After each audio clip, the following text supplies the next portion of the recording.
Diddy's legal team has filed a new appeal, but Christopher Melt is here to reveal the truth. There's a chance he could actually win the case. In federal courts in the United States, there is no absolute right to bail.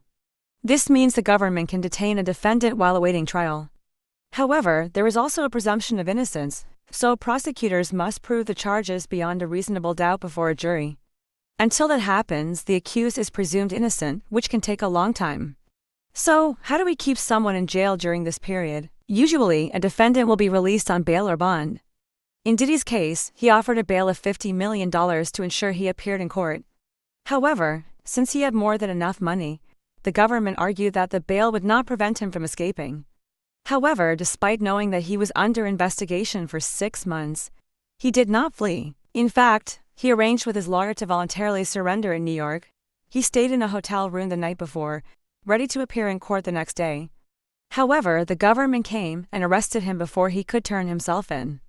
To me, that doesn't sound like someone trying to evade the law. During the trial, the judge decided to keep him in custody, which was quite surprising, as many rich people often get bail. However, Diddy didn't have much time to prepare for the hearing.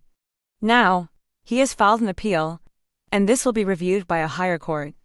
The appeals court will look at the evidence independently without relying on the lower court's decision. I think Diddy has a decent chance, and we'll discuss why in a moment. It is worth noting that many believe that this case is part of a strategy to encourage more people to come forward, which portrays Diddy as having control like a mafia boss. During the trial, prosecutors claimed that he intimidated witnesses. But now, new information has emerged that suggests that Diddy may not even know who the witnesses are. This is a difficult situation for a criminal defendant.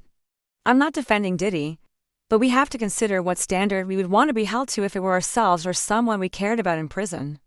When it comes to allegations of witness intimidation or bribery, Diddy, like any other defendant, knows the alleged victims or co-conspirators because they are connected to the case. This can make normal interactions seem suspicious. Also, many of these people are suing him, so there are legitimate reasons for his lawyers to contact them. Diddy claims that he wasn't even fully aware of who these witnesses were until October 7th, 2 days before the new filing came out. This timing raises questions about the government's claim that he intimidated the witnesses.